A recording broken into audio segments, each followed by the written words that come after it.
So, and we go.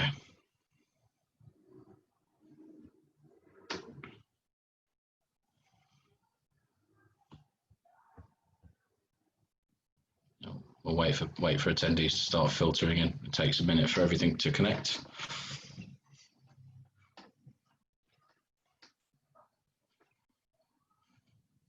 Do love Zoom.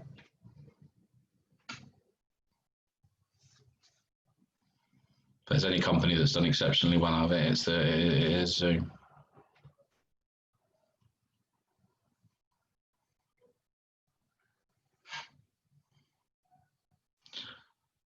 Okay, as people start filtering in, I'll get started.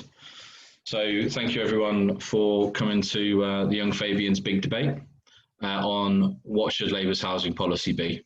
After our great event with Thangam Debbonaire last Thursday and a little bit of storm that was caused from it, we decided that what would be best is to have a proper debate about it with different thinkers from different organisations speaking obviously in a personal capacity with us this evening. So the hashtag for this event is hashtag Fabian Housing.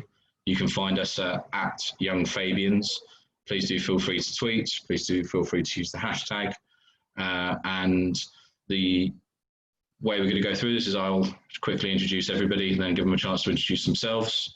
Then I'll go through the ground rules which we've established for the debate itself. I've got timers and I've got a few other bits and pieces here ready. And then at the end, everyone will have a chance to have some closing remarks on the debate itself and the future direction of the policy for the party. And then afterwards, I'll invite people to email us their ideas and their drafts and what they think, because this is all about comradely debate, and it's all about the policy, and it's all about having a proper adult discussion about the party, the policy, and some facts around it. So the way we'll introduce first is we've got Chris Worrall, who sits on the Labour Housing Group, who's speaking in personal capacity. Anisha, who sits on the National Committee for Open Labour, again speaking in personal capacity. Anya, who's from PricedOut UK, again speaking in personal capacity. And Ben Clay from Tenants Union UK, again speaking in a personal capacity. So I'll let each of them introduce themselves in turn. Chris, do you want to go first?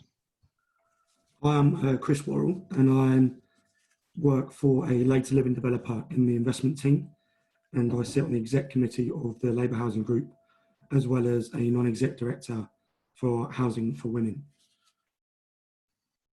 Anisha? Hi, I'm Anisha, and as Adam said, I'm on the National Committee of Open Labour, and Open Labour obviously came out in support of the Council the Rent policy, so I'm here putting across that view. Anya? Hi, I'm Anya Martin. I'm from PricedOut, which is the national campaign to make housing more affordable and to make the private rental sector a better place to live. And Ben? Hi, I'm Ben Clay. I'm a councillor in Manchester. I'm a director of Tenants Union UK, and we very much are fully supporting the policy of cancelling the rent. But I'm also the chair of the Labour campaign for council housing and speaking very much in my Tenants Union capacity today. Great, thank you all for that. So the structure for tonight will be pretty clean. You know, I've asked everyone as ever to keep it comradely. The motion for tonight's debate is this House believes that the Labour Party should adopt the cancel the rent policy as laid out in the open letter titled On the Subject of Rent and COVID-19. Each participant will have 2 minutes to have opening remarks. After the opening remarks, we'll then get up to 2 minutes each to rebut each other. They can address questions to everybody on the panel or to individuals themselves. I do have timers on each participant. And so what we'll be trying to do is bring in people in slightly different orders, but also try to make sure that everyone has an equal amount of time during the debate to speak. as we come to the end of the 35 minutes of open debate, we will then have 3 minutes per person to close the debate. We are recording this event, and what I would say is we do have a Q&A function in the chat. Should there be a pertinent question which comes up within the Q&A, which seems reasonable to bring in at any point, should it be needed, I'll be doing that. We have around 50 people with us today, which is great, and the Thangam Debbonaire event itself will go out on podcast next Tuesday, with this recorded and put out on podcast next Thursday. Great.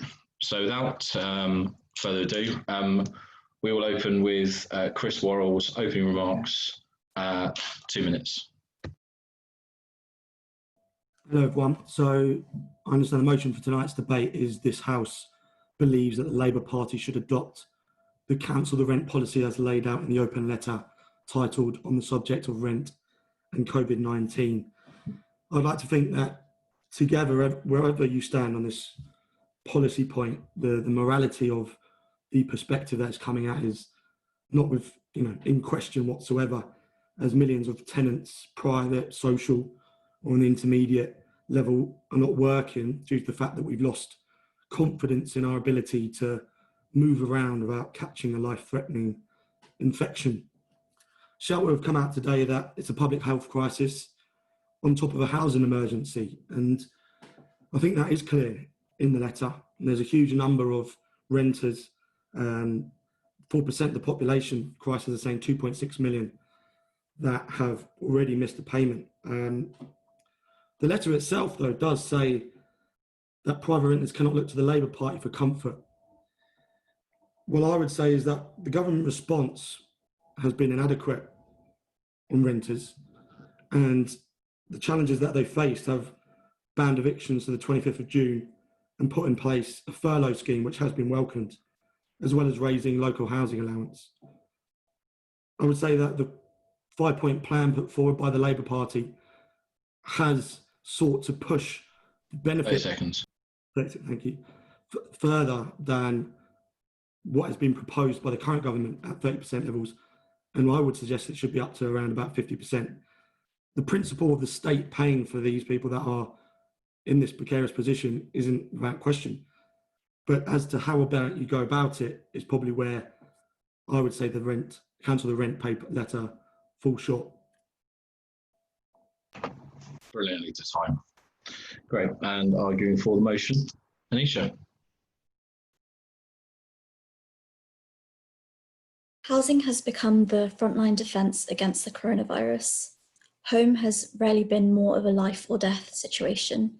These words from UN Special Rapporteur Leilani Farha highlight the importance of the right to adequate housing now more than ever.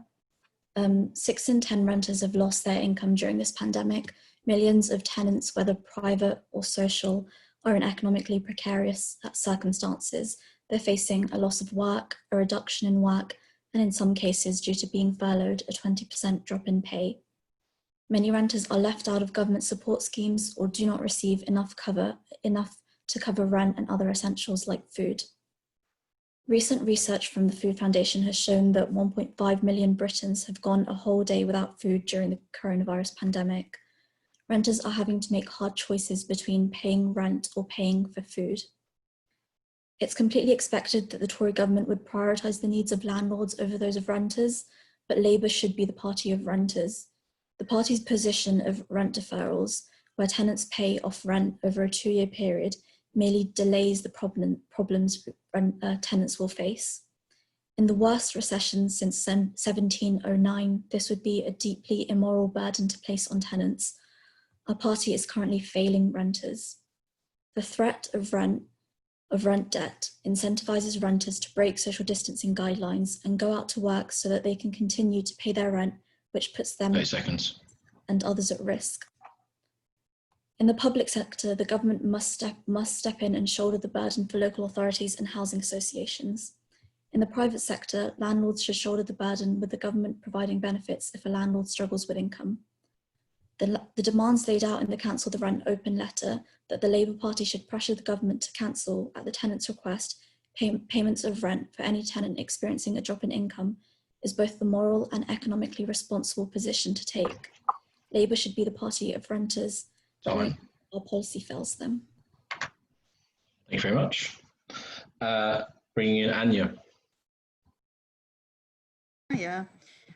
So our basic position is quite nuanced. Our PricedOut's main goals in this situation are to ensure that renters don't fall into arrears and they don't lose the home as a result of the crisis, and that landlords bear as much of that cost as possible.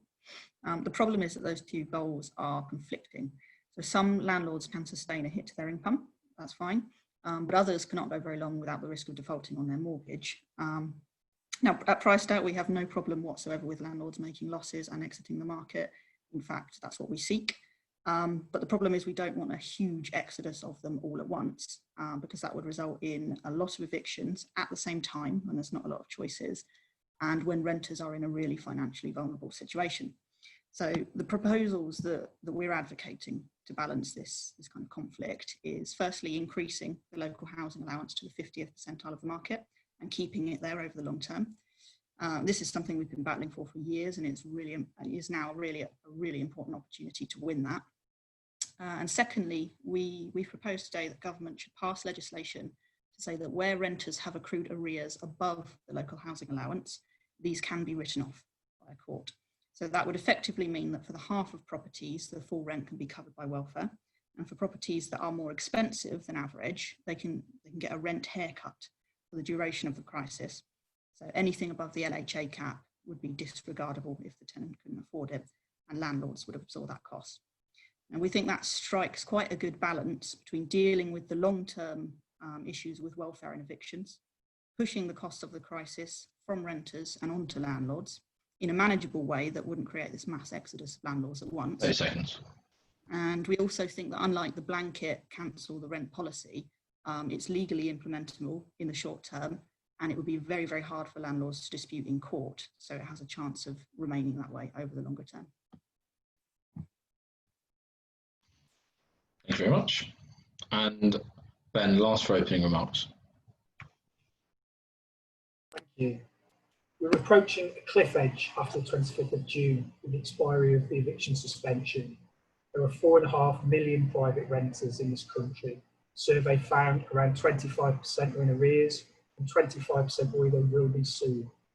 The Tory government has prioritised homeowners and landlords, today offering a 3-month extension of the mortgage holiday and protection from repossession, while tenants are forgotten. They're the most likely to be key workers, risking their health on the front line of the crisis, and most likely to be low paid, casualised and insecure workers. Furloughed workers only receive 80% of their salary, but landlords still expect 100% of the rent. In March, Robert Jenrick promised no renter who's lost income due to coronavirus will be forced out of their home. Labour must call on him to match his words with deeds. Here are the demands of Tenants Union. End unfair evictions. Benefits that really benefit us. No return to the streets or rough sleepers housed during the crisis. And finally, cancel the rent and means test the landlords. Coronavirus rent debt should be cancelled for those who lost their income in the crisis, and the burden of proof for support should be shifted onto landlords. Properties registered in offshore tax havens should be excluded. Landlords with mortgage holidays should be excluded, but perhaps covering interest payments. Social landlords would be included, where tenants are not wholly covered by benefits, as well, covering bedroom tax liabilities or other shortfalls. But large portfolio landlords and institutional investors can and should share the burden with every other section of society and take some of the losses, just like businesses in the productive sectors of the economy. It would be un-Labour to support, as IPPR have made clear, a massive transfer of wealth from the state and the poorest in society to landlords, banks and financial institutions. We cannot have a second transfer of wealth from the poor and ordinary citizens to the rich, banks and landlords in 12 years. Cancel the rent. Thank you very much. Good first opening salvos from our speakers. I've got the first list of rebuttals, and then, as with these things, I've asked each of the panelists that should, after that, they wish to come in, to use the raise their hand function on the chat. With the first order rebuttal, Anisha to open.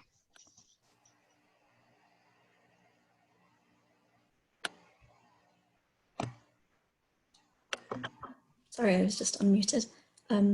Yeah, so on Anya's point about the legality of landlords not receiving their income from their property, I think that this is something that we need to challenge. You know, Labour should be, we should be an ambitious party.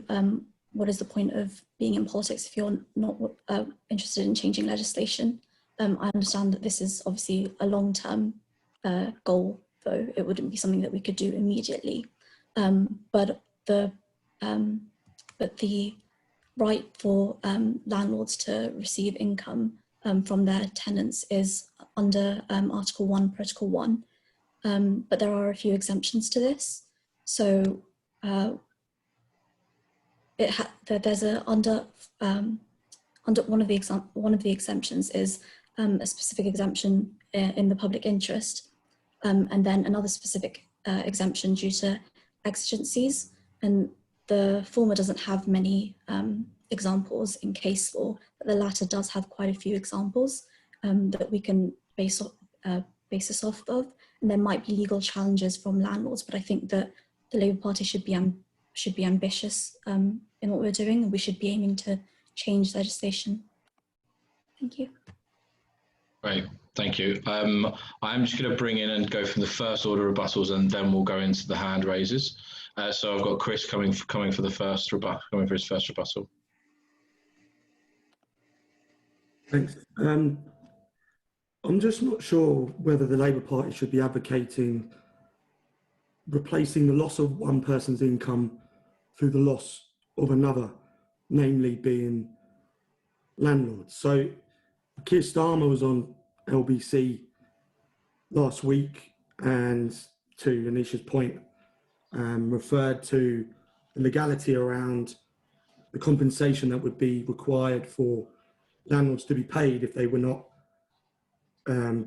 paid by their rent effectively through a state legislation change. The question is should the state be paying for the losses? And the current system under the UK is that it does, and it should. And the way it should be done is through increases to local housing allowance, temporarily uplifting that to allow those who perhaps may otherwise not find themselves in these usual situations on lower incomes, but enough for them to avoid rent arrears. And I think the five-point protocol covers enough to make sure that harsh debt collection is not enforced. Citizens Advice Bureau had made the call for measures to ensure that private renters are given the opportunity to make up any payments they risk as a result of coronavirus, and mortgage holders are having to do the same through mortgage payment holidays. Those payments are not forgiven, they're gone away. And the open letter, unlike the one advocated by Congresswoman Omar, which said for both renters and mortgage holders, that wasn't called for here. So there needs to be a consistent approach to people's types of tenure.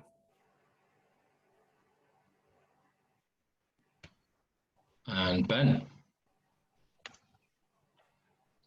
Thank you. I think there's many points of agreement here today, and I'll just touch upon the things that we at Tenants Union have said, where we tend to agree with certainly the general direction, if not all of the details. So we're saying end unfair evictions, and that would mean we think perhaps a 12-month 12-month increase of the eviction suspension while we wind up Section 21, which is the leading cause of homelessness. You should also reform Section 8 and make pre-action protocol changes which would apply to the private rented sector as well, far stronger than the ones proposed by government. And we set this out in a recent Select Committee submission which we made alongside the Greater Manchester Law Centre and Garden Court Chambers North.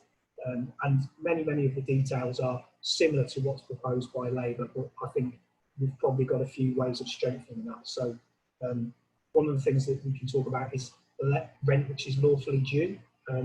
In order to avoid people that are currently in Section 21 evictions from being subject to Section 8 evictions, evictions with cause due to rent arrears, you could amend legislation so that the rent during the period of the coronavirus economic crisis is no longer classed as lawfully due in terms of eviction proceedings, and that would enable you to prevent those evictions going ahead. We're also saying, revise the benefit system, absolutely. 50th percentile for local housing allowance, scrap the 5-week rate for universal credit, and implement grants instead of loans, absolutely. I think one thing that we should talk about, though, Chris mentioned replacing one loss of income with another, and that's actually incorrect, because if you've lost your income for 4 months, you will never get that income back.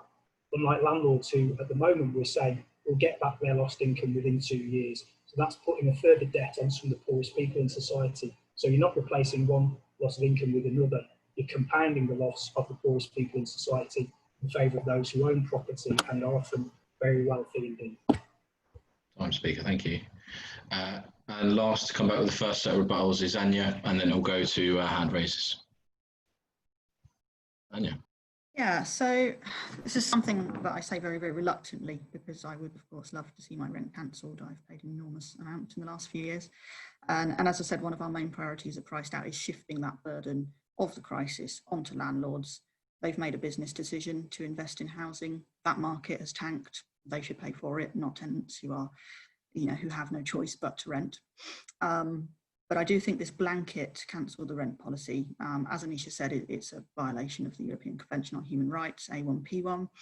Now, as she said, it doesn't mean that you cannot do it. It just means that it can be disputed in a court, and it will be disputed in a court. So essentially, I think what that will lead to is landlords will win that case, and it would mean that the state would have to compensate them. So it leads us to several problems. First of all is that landlords would be bailed out in the end. It would be delayed for the duration of that case, but in the end, the taxpayer would have to pay back this money. It may well mean that tenants would be liable as well. So it doesn't even necessarily protect them from debt over the long term. And also, I think even assuming it was feasible, there are several other issues. Firstly is that it's a kind of one-off policy, cancelling the rent for this period. And I really think the priority should be getting in some urgent reforms that we've been calling for years on welfare reform. I think Ben listed many of them, the 5-week wait. There are also things like the benefit cap and so on, and also reforms to eviction, which again, as Ben said, scrapping S21, suspending the ban on evictions or the moratorium on evictions, and also reforming Ground 8 so that it is discretionary. And then we can bring in this policy that PricedOut is now proposing, where rent above a certain level, above the LHA cap, can be forgiven essentially in court, which is why I think it's really important for Labour to focus on these issues. And then secondly, there's the simple fact that we have a Conservative government, and I don't think any of us here believes that a Conservative government would ever implement this policy. Now, you can obviously make the argument, and it's a reasonably good one, that Labour should be trying to push policy in a certain way, even if that's not something that this government might do. But the problem is we don't have much time. We have this deadline coming up the end of June. And if we don't have something in place to protect renters, they are going to get arrears. 8 seconds. So I think right now there is a really big potential coalition. Housing Campaign World, Shelter, PricedOut, Gen Rent, and all of the others who are pushing for these welfare and eviction reforms. And so I really think it's a priority for Labour to be getting behind those, rather than necessarily pushing a blanket rent cancellation policy that I don't think is implementable, and if it was, certainly not within the time frame that we have. Great, thank you. Would anyone like to come back straight away from that?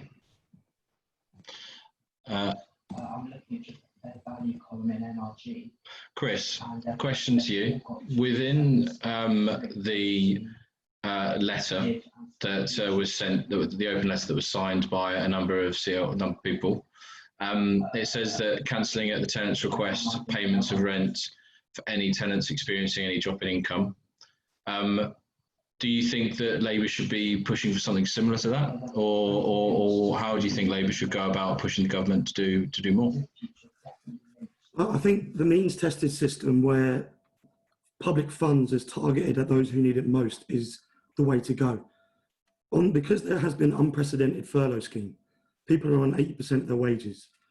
If you're on a 25k salary, paying £800 a month, half your wage, you could, in effect, increase your take-home pay by 60% if under the Council of Rent policy. And that's why some of them, these policies have unintended consequences. The fact that there's mortgage payment deferrals for buy-to-let landlords, 60% of these landlords only own one property. They're not all of your institutional investors. That market is extremely, extremely small. And I say that as someone who's worked for Quintain on behalf of an institutional investor in that sector. You know, the fact is that the mortgage market has been propped up by the fact that the borrowers are going to be able to have their tenants pay their rent because of the furlough scheme. So they've then given mortgage deferred payment holidays to the borrowers. The rent arrears, that is the issue that we need to tackle. And as I think we've all agreed that the local housing allowance can be increased for the state to cover that without having the unintended consequences of income loss for landlords, which it might just not apply to private landlords. It could be social tenants, intermediate tenants. That's going to impact house building programs for councils, housing associations, all the knock-on effects of them having to wind back repairs, maintenance, all of these things.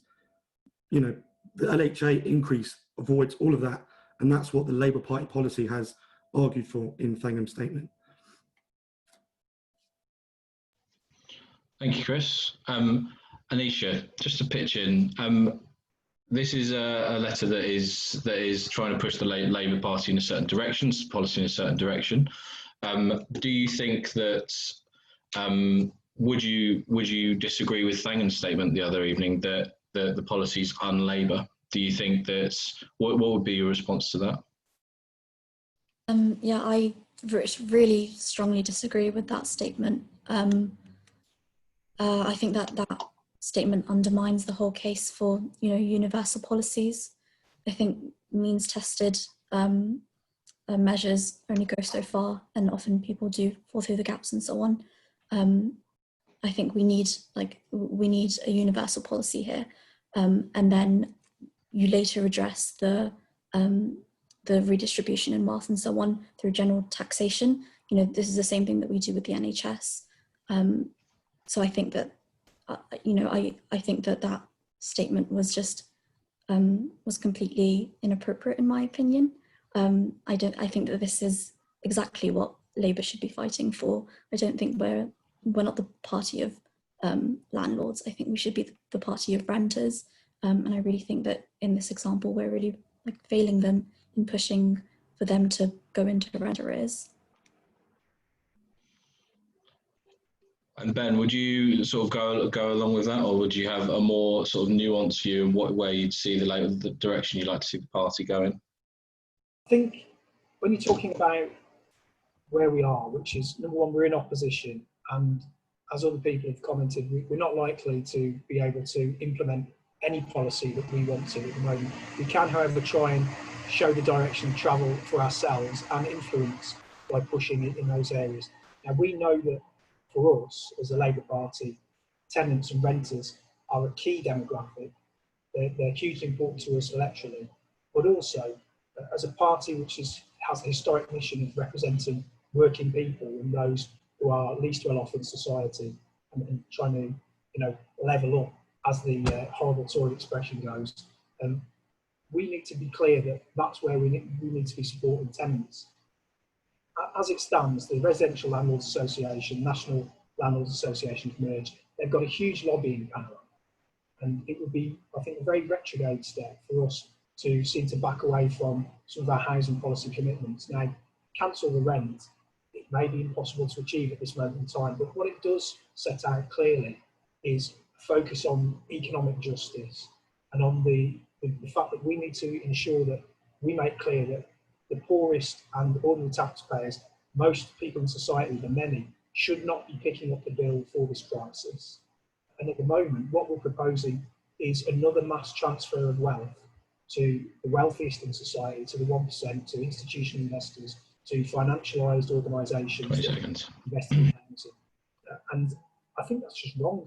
You know, we've actually sidestepped that whole debate, and it's not a debate that we can win in terms of enacting policy right now, but we can win the political argument and make that point that we shouldn't be having another bailout for the wealthiest in society. Now, there's other policies that we all agree on, and I think we need to try and push the government to implement those, but we should also be thinking of the wider politics and standing up for tenants and renters. Thank you. And coming to Anya, don't you think that possibly the Labour Party should be more ambitious and go and push for even more? Or do you think that, you know, we should be going for a more gradual reform approach? You know, do we think we should be pushing at the door, or do you think we should be trying to change it around the edges? What do you think? I think, in a sense, the question gets it the wrong way around, really, because to me, I would say the ambitious policy is actually pushing the government to a set of policies that we can achieve here and now. So, as I've said, there are a lot of things that they're not out of reach. Section 21, government has already said that they will reform it, but it's really, really important now that we firstly hold them to account on that matter, and also make sure that they implement it in such a way that it doesn't contain loopholes, because that's a real risk with it. Ground 8, as I said, I think this is perfectly possible. There's a very big coalition building behind this. I think everyone in this chat has agreed that we can do these particular policies. Welfare reforms, again, government has already increased the LHA to the 30th percentile. We've been pushing them on that for absolutely years, and they finally turned around and said they can do it. So I don't see any reason why they couldn't put it up to the 50th percentile, especially now they know that we do have this tsunami of evictions coming through if they do not do something about it. Things like the benefit cap, the bedroom tax, the 5-week wait, changing the advance payment on universal credit to a grant rather than a loan. All of these things are really, really achievable, but government has to listen to us. And I think if Labour really gets behind those, focuses on those, and actually to an extent, I do think the 5-point plan does quite well on all of those points, then we can beat them. So I don't think it's a case of not being ambitious, because as Ben said, cancel the rent, it's not going to happen. It might be, you know, setting the kind of the stage, as it were, for future things, but it's not something that we are going to be able to do within the next few weeks, and we need a policy we can do in the next few weeks. So yeah, I don't think it's a matter of not being ambitious. I think being ambitious is making a difference in the world, and we can do it. Thank you. I've got Chris had his hand up first, then I'll go to Ben. So Chris to come in, then Ben. Thanks. I mean, the two issues with the cancel the rent approach is, when we look to America, where it was first proposed, they proposed cancel the rent and the mortgage payments. It was going to be paid for by the state.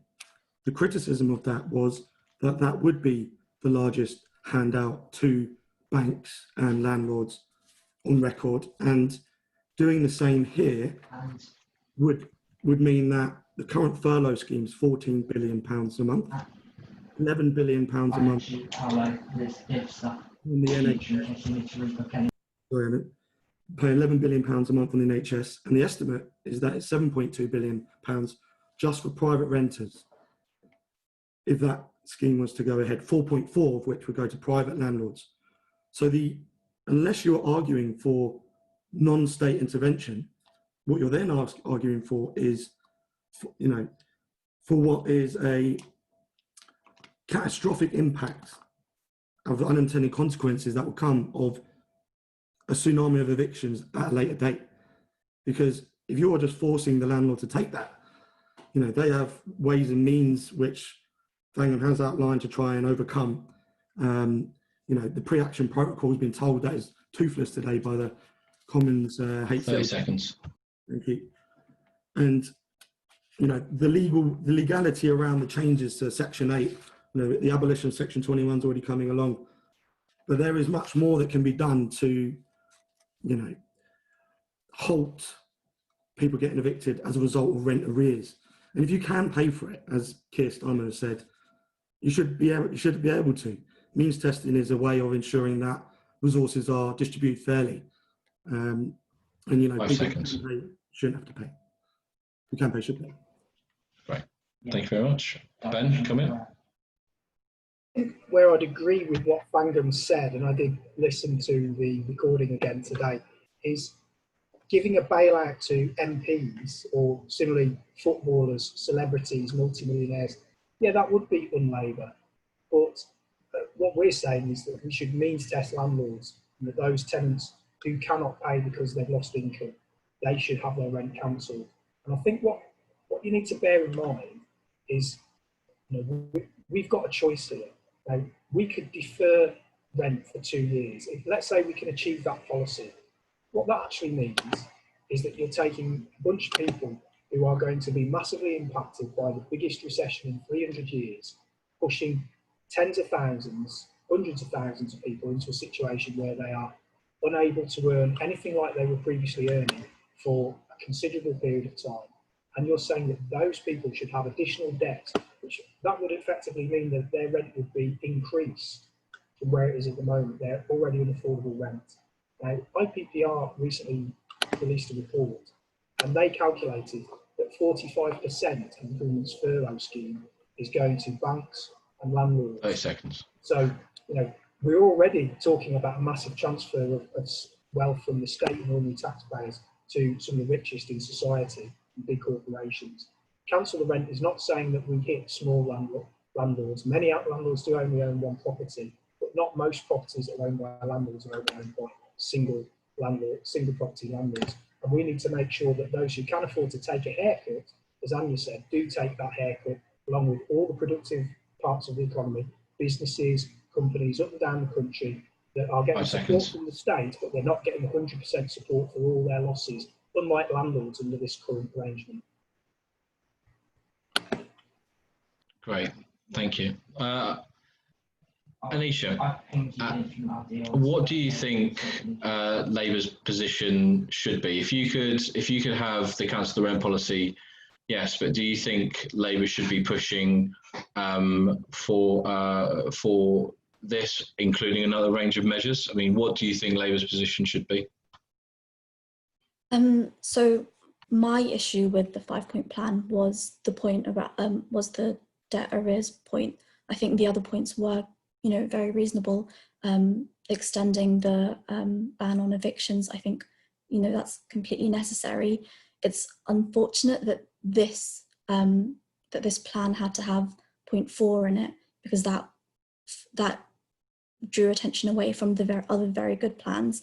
I think Stephen Bush, in his New Statesman article about it, said that he saw no reason why the 5-point plan had to be a 5-point plan and couldn't be a 4-point plan, because it has, you know, it's completely drawn attention away from very good measures that the party should be lobbying the government on. So yeah, I do think that this is not the only thing that I'd want the party to be pushing for. It's one of, you know, many other things that the party has already been lobbying for.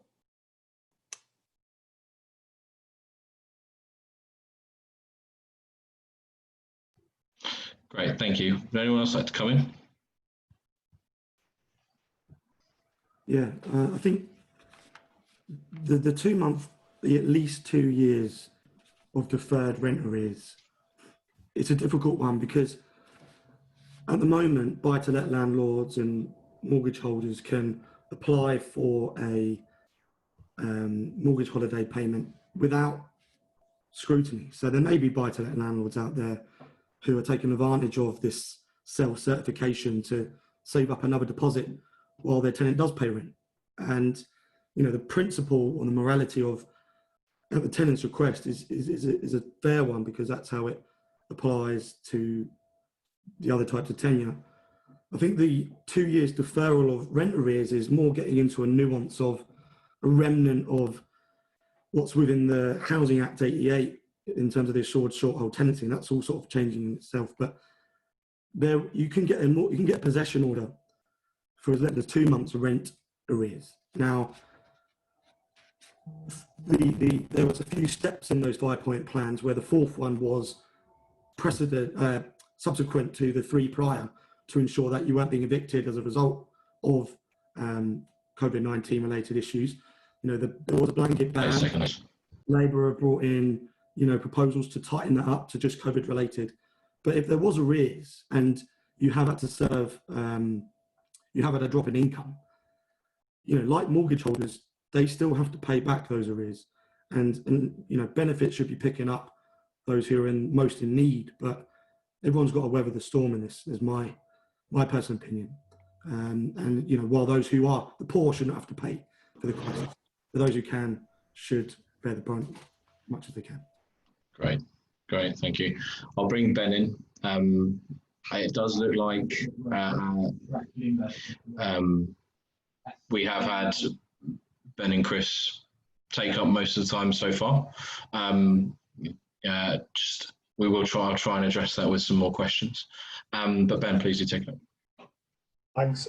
So I think there's widespread agreement on many of the principles. I just returned to the 2-year deferment, and my concern would be that effectively what that's going to mean is you're just deferring evictions. People who get through the crisis, through the eviction suspension period, and are still economically inactive or underemployed or earning less than they were previously. Those people are going to struggle going forward.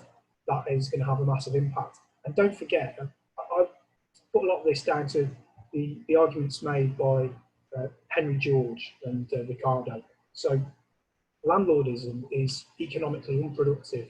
It drains money which could go into productive parts of the economy. If people are constantly under debt, they don't have disposable income which can get the rest of the economy going. They can spend their money in businesses, in shops, on products. That's going to generate more economic activity. Landlordism is like a dead weight on society. And while there are many, many good landlords, landlordism as an institution is a problem. And we should be doing our best to remedy that as much as we can. And cancel the rent is one way we can do it. We've already talked about the things in the benefit system we can improve.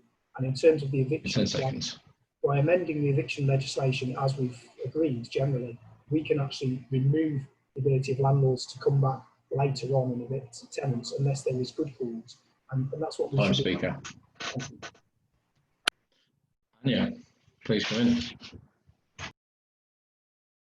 Yeah, first of all, I think I would very much agree with what Ben is saying about landlordism not being a productive benefit to society. It's a huge drain on society, in fact. And as I've said, at PricedOut, we do push for a controlled exit from the housing market for landlords.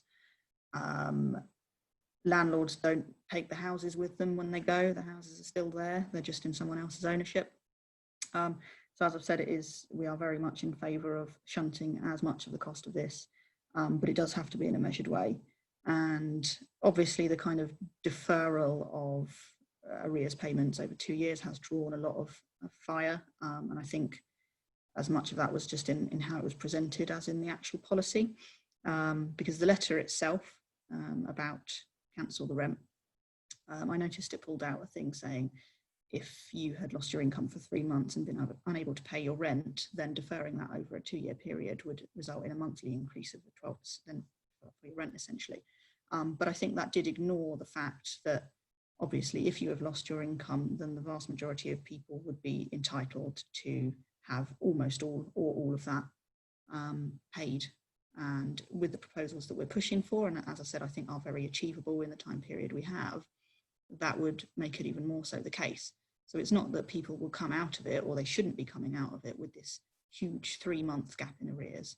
They should have maybe a little bit at most. And then with the abolition of S21, Section 21 and the Ground 8 reforms, any eviction would have to go through a court anyway. So a court could kind of look at people's incomes and how much they actually can reasonably afford to pay that off. And it should only be a small bit anyway. And in the instances where people can't pay that, there is another system which is already in place. So again, you can pump money into that very, very quickly, of discretionary housing payments, These have been stripped in the last few years, so there isn't a great deal of money and they're very hard to get. But you can go to your local authority, your council, and tell them that you are in housing need, housing difficulty, and you can get a DHP. So I think essentially almost all of that could be covered by the state. It would be targeted, so it would be far less expensive and it would require far less taxation and so on in the future. And it would just mean that you're not giving large subsidies to people like MPs and footballers as well. 10 seconds, speaker. That's all. Great, thank you. I know, Ben, you've got your hand up. I've got a question to go to Anisha. Keir Hardie was against landlordism, but in opposition, shouldn't the party go for gradual, achievable change rather than trying to ask for things that may be laughed off by a government with an 80-seat majority? Yeah, I completely understand the point that it's the demands that we're making are going to be difficult to get the government to actually enact. And that's a consequence of us having lost the general election massively. And we can see, during the coronavirus crisis, we've really seen, how detrimental it's been not having a Labour government in power right now. But I will say that Labour as an opposition, it's not just our role to lobby the government and move their position, it's also to provide an alternative, to say, look, if we were in government, this is what we'd be doing. And, I would like to think that if we were in government, we would be pushing for rent cancellations. And that was, let's remember that was our policy briefly under John McDonnell and Jeremy Corbyn.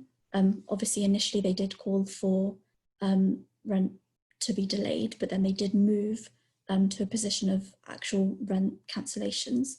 And we've gone back on that now to a less progressive position. And yeah, I'm happy about that, I guess.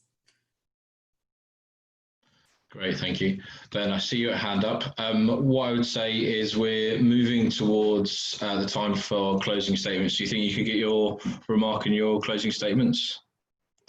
Can do, yeah. Yeah, and what we'll do is we will go in reverse order from what we started. And that does mean that, Ben, you will start as well. So hand up and you get to go. And what this will now be is 3 minutes per person of closing remarks, and then we'll go into. I will want to take I'll say a couple of comments from the webinar chat, and then how other people can get involved in the debate moving forward, and then we'll end with each of you having a little plug for what it is you're involved in and how to get involved. So, Ben, for the closing remarks, you have 3 minutes. Thank you. So, just to address the point on discretionary housing payment, I think that is attractive in some ways. However, the detriment of that for me as a councillor is that DHB is funding through a pot where the government says to councils, here's an amount of money and you can spend whatever you want on discretionary housing payment. They don't increase that amount of money. So unless there's some mechanism to get government to fund additionally the DHB, then that's going to be extremely bad for local councils who are already also heading towards a cliff edge. So that would be my problem with that. I think in terms of what we should be doing as a party, we have to offer a clear alternative, as Anisha said. And I think standing up against the interests of financialised institutions and big portfolio landlords who should be able to take some sort of a haircut along with the rest of society, that's a stand we should be taking. One reason why I'd say we should is that commercial landlords have offered rent holidays or cancelled the rent or some of their commercial tenants. So if they can do it for businesses, for shops, for offices, why can't they do it for tenants? What's so different about ordinary people? Why shouldn't they also get their rent cancelled if they're in need? And I think we should argue for that policy by pushing for that kind of radical vision. We can also give ourselves more political space to achieve the perhaps easier demands and some of the things which we can meet in the middle with some people in the Conservative Party and the Liberal Democrats and others. And of course we do want to do that, and that's the job of our party in Parliament. But at the same time, we shouldn't betray our radical vision, and we should stand up for the interests of the working people, tenants, over those of financialised investment institutions. Thank you. Amazing. Great time as well. Thank you very much. Going in reverse order, Anya, 3 minutes to close. Yeah, thank you. So as I've said, my position on cancel the rent, it's not a strong anti-position. It's just that I don't think it's practically feasible. I don't think it's legally implementable. I think it will come at a great cost over the long term, because I think landlords will take it to court and they will win if they do it, precisely because it's a direct violation of Article 1, Protocol 1. I think time is better, time and effort is best spent building a coalition, the set of welfare reforms and eviction reforms I think everyone in this group agrees with anyway. And I think there is already actually Cllr have just very recently published their plan and said that they already have MPs from across parties who are supporting this. So even within the Conservative Party, there are people that are advocating some of these changes. So I think that there is a really, really big opportunity to push it.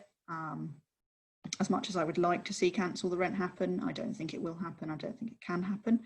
And I think priced out, the solution that we're proposing, so increasing the LHA to the 50th percentile, and then having legislation that allows renters who've accrued arrears above this level to have them written off if they cannot afford it. seconds. Oh, 1 minute, sorry. Which I think, as Ben said, obviously this is very challenging for council, so I think central government needs to fund that directly, and I think they can do so because the system is already in place.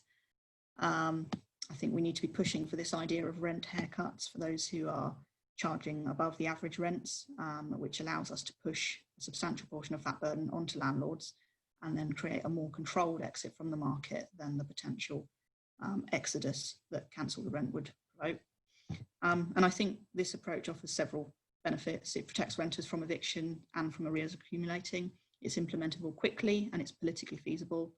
It pushes the risk back onto landlords without the sudden market exit. It provides benefits over the long run, permanent benefits, because the welfare system will have been reformed, evictions will have been reformed, not just for the duration of this crisis, but permanently. Because, I mean, watch a government try and row back on these measures at the end of the crisis. I don't think it will happen. And unlike a blanket rent cancellation policy, it targets those who need it directly, and it means landlords will have a much harder battle if they took it to court, which they eventually will. And we have published a blog post about this on our website, so I can use my last moments to urge everyone to go and have a read and have a look and let us know what you think about it, especially if you are a lawyer. Great, thank you very much. I've also posted in the chat the Young Fabians info email address. We are keen to have people who are interested in the subject area to do some policy work. You know, the Young Fabians is a volunteer-led under 31s think tank that is tied to the Labour Party, and although we don't hold policy positions, we do write policy papers, and part of our job in the political ecosystem is to encourage this kind of debate and get people to write about it and to get those policy papers in front of shadow ministers to help inform the debates moving forward. Next, going to Anisha. You do have an extra minute should you wish to take it, so up to 4 minutes to close. So I've said quite a few times during this debate that I think the Labour Party should be the party of renters and not landlords. I completely agree with the sentiments that Ben said before, that landlordism it's a completely unproductive part of our society. Our housing system has for a long time prioritised the private profit of landlords. And because of this, we've seen the problems that the country faces of unaffordable rents and increased insecurity for tenants, and these have been massively exacerbated by the pandemic. Renters, moreover, paying off the debt accrued over months of non-payment would drastically reduce the disposable income for tenants. Right when the economy will be needing increased spending, the current policy that we have, if it were to be put into practice, would reduce the spending power of tenants. It would hit all of the industries that have already been hit hardest by the pandemic, restaurants and clubs and cinemas and so on. something I think that we've not touched upon enough is the reality that many tenants will just choose to default on their rent arrears, and that's going to have further consequences on the economy. I think that Cancel the Rent is obviously ambitious, but Labour needs to demonstrate that we are an alternative government, and I think that means that we need to put forward the policy that we think is moral and I think is economically sensible. When, you know, in a year or 2 years' time, when this has died down and so on, I want Labour to be able to say that we stood up for the interests of the working class and for tenants. And I think right now our policy doesn't fulfil that. Right, thank you very much. And to round us off, Chris Worrall, 3 minutes to close for your closing argument. Thanks. Just to close on the rent arrears deferral, you know, I think there's been a conflation of attacking that with the Cancel the Rent policy when that was advised by a Citizen Advice Bureau to ensure that harsh and punitive enforcement of rent arrears debt, you know, was not a result from landlords, and you know that was there to ensure that they didn't take people to bankruptcy, court orders money to be paid, CCJs against the tenant, and that's what that 0.4 sought to alleviate. I think landlordism, you know, unproductive part of the economy. I don't know, it creates jobs, you know, changes our built environment. Getting it wrong has detrimental effects on health and educational outcomes. Getting it right does that better, especially if it's affordable. Looking at how we, you know, there is a responsibility of the state to ensure that the tenant has a means to pay rent and not to become homeless. Increasing the housing benefit ensures that the landlords still can pay their mortgages and don't end up having to evict private tenants anyway if the lender comes and forecloses on them. You know, that route, and as proposed by, you know, Thangam and the team in 0.5, particularly where it does talk about an improved provision of universal credit, does talk about increases to local housing allowance that has been frozen for 4 years and was at a 50% rate when it was under Labour Party. So, you know, again, the letter says we can't take comfort in the Labour Party, but I think a lot of us are agreeing on many of the issues that can alleviate such points. So, you know, the Labour Party does need tenants' unions, voices. It needs everyone across the spectrum on the left to come together and put their voices towards finding those solutions. 15 seconds.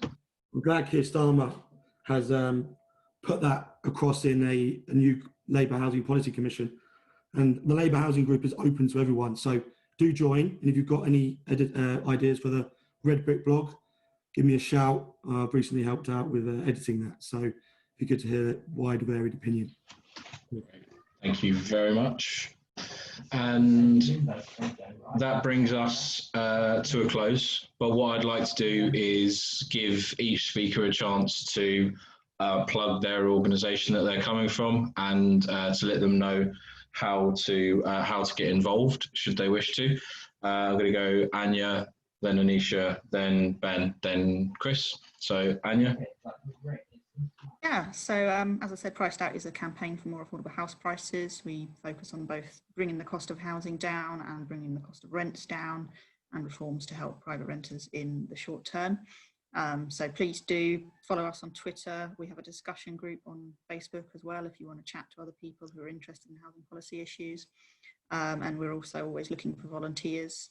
So if you are interested, please do get involved. There's plenty of work to do all of the time. Great, Anisha. So I'm on the National Committee of Open Labour, and Open Labour, we espouse pluralist, left, democratic, socialist policies and politics. You can get involved by signing up as a member on our website. We have a lot of Zoom events going on during the pandemic and during lockdown. And it's a great time to join up because we have our committee elections in a month. So you get to influence who gets to represent Open Labour and so on. Great, brilliant, thank you. Ben? Thanks, Adam. Thanks for your chairing, by the way, and thanks to Anya, Anisha and Chris for a great debate today. Lovely to meet you all. So I just want to give a little plug to Tenants Union. Obviously, if you're interested in what we're doing, I've just put in the chat our submission to the Select Committee, including many of the things that we're all in agreement with today. And some of our tweaks, we think we've got some things we can sharpen up in terms of policy response for Labour. There's also, with my hats on from the Labour campaign for council housing, I'd also ask everyone who's interested in what will be the long-term solution to a huge part of the housing crisis by returning to a programme of mass council house building. And I hope people will want to get in touch with the Labour campaign for council housing. I'll just put that generic email there in the chat as well. So please do get in touch, and it'd be lovely to speak to anyone who wants to get in touch, either on private rented sector issues or with social housing and council housing. Thank you. Yeah, Ben, thank you. And Chris, do you want to close us off? Yeah, thanks. So there's I think we're all in agreement that rents are too high, house prices are too high, and a lot needs to change. The Labour Housing Group seeks to be an area where people can discuss and debate policy. I'd encourage everyone to join and add their voice to those discussions. The Red Brick blog, again, it's always been going 10 years, but it's always thought to be the place for progressive housing debate. If you've got ideas or contributions for 800-word blog articles, do hit me up. And there is the Labour Policy Forum that is being opened recently. I encourage everyone who's got ideas to submit to the Housing, Local Government and Transport submission, and I think that's open for another month or so. So don't miss out on adding to that. And I'd like to, similar to Ben, I'd like to thank Anya, Anisha and himself for a comradely debate, as Clive Lewis says we should be having. And thanks to you, Adam. Amazing, thank you all very much. And just a plug from the Young Fabians, like I say, we're an under 31s think tank that is very member-led. We have policy papers coming out on the future of ethical AI in the UK, Labour's culture war, accessibility of politics, and an alternative health manifesto. We've even got a piece of work going about Labour's policy or what lack of policy on medicinal cannabis and a few other areas. We have 10 policy networks, a BAME advocacy group, and we're in the middle of launching Labour regional group, Young Fabian regional groups in the Northwest, Northeast, Yorkshire and the Humber, and even in Gibraltar, which is amazing. And for next week, next Monday, we have an event with Leonie Cooper on ethical and sustainable food. On Tuesday, getting started, how to get involved in politics and policy. On Wednesday, Labour's future communication strategy. Next Thursday, we have Bambos Charalambos, the greatest name in British politics, for a discussion on the pandemic and the global south. And then next Friday, I hope you've all seen the National Theatre are putting up This House as a production, and we are streaming a watch party. You can find all of these events on our website. Thank you all very much for the comradely debate. This is the first of the big debates we've done. Very happy with how it's gone. And should you have any questions, do get in touch at info@youngfabians.org.uk. Thank you all very much. Enjoy. Have a good evening all.